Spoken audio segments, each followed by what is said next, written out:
কোনো টিআৰপিৰ সামগ্ৰী নবনাব অসমীয়া হিচাপে মই আজি আপোনাক দায়িত্ব দিম আপুনি এইখিনি টিভি ষ্টুডিঅ'ত কওক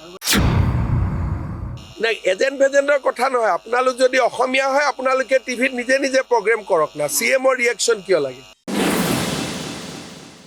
জেহাদ শিক্ষাৰ বিকাশ বুলি ক'লে আমাৰ আপত্তি নাই জেহাদ মানে গণ্ডগোলীয়া শব্দ তাৰমানে প্ৰশ্নৰ কাকত ফাদিল কৰিব উত্তৰ বহি ফাদিল কৰিব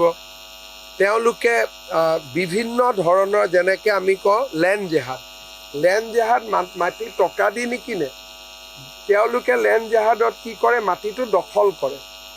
তাৰপিছত আমি কওঁ ফাৰ্টিলাইজাৰ জেহাদত তেওঁলোকে কি কৰে যে অত্যাধিক মানৱ শৰীৰৰ বাবে যি ক্ষতিগ্ৰস্ত তেনেকুৱা সাৰ ব্যৱহাৰ কৰে যেতিয়া আমি লাভ জেহাদ বুলি কওঁ ছোৱালীজনীক ঘৰৰ পৰা দেউতাক মাকৰ সন্মতিত বিয়া কৰাই লৈ নাযায় ফুচুলাই পেলাই লৈ যায় গতিকে জেহাদ শব্দটোৱে ২ নম্বৰী যিটো চলি আছে আজি অসমৰ পৰিপ্ৰেক্ষিতত ২ নম্বৰীটোক বুজায় ৰেজাউল কৰিমে এতিয়া মোটামুটি ঘোষণা কৰি দিলে যে আমি লেণ্ড জেহাদ কৰিলোঁ লাভ জেহাদ কৰিলোঁ ফাৰ্টিলাইজাৰ জেহাদ কৰিলোঁ এইবাৰ আমি শিক্ষা জেহাদো কৰিম তাৰমানে কিমান বেয়া মাথা এইবিলাক শিক্ষাৰ বিকাশ বুলি ক'ব পাৰিলেহেঁতেন যে আমাৰ ল'ৰা ছোৱালীয়ে পঢ়ক তেওঁ বুজাই দিলে যে লাভ জেহাদৰ দৰে আমি শিক্ষা জেহাদো কৰিম যিটো USTMত আৰম্ভ হৈছিলে এতিয়া তেওঁলোকে এইটো আনুষ্ঠানিকতা দি দিলে গতিকে এনেকুৱা কৰি থাকিলে কেতিয়াবা ৰেজাউল কৰিমক জেলত ভৰাব লাগিব নহয় কেতিয়াবা আজি এতিয়ালৈকেতো আইন ভাঙা নাই মুখেদি ক'লেতো আইন নাভাঙে কিন্তু এনেকৈ বেছি কথা কৈ থাকিলে জেলত যাব লাগিব চক্ৰ নাই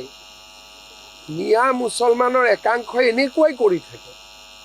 কম্পিউটাৰতো জেহাদ কৰি ৰাখি দিছে ATMতো জেহাদ কৰি ৰাখি থৈ দিছে একাংশ ব্যক্তি যেনেকৈ মৰিগাঁৱত এতিয়াতো গোটেই মানে ইণ্টাৰনেট জেহাদৰ এটা ডাঙৰ কেন্দ্ৰ কৰি পেলাইছে এইবিলাক চব ডকুমেণ্টেড ব্যৱস্থা হয় একাংশ লোক এনেকুৱা আছে আৰু তেওঁলোকে অসমখনটো খাই পেলাব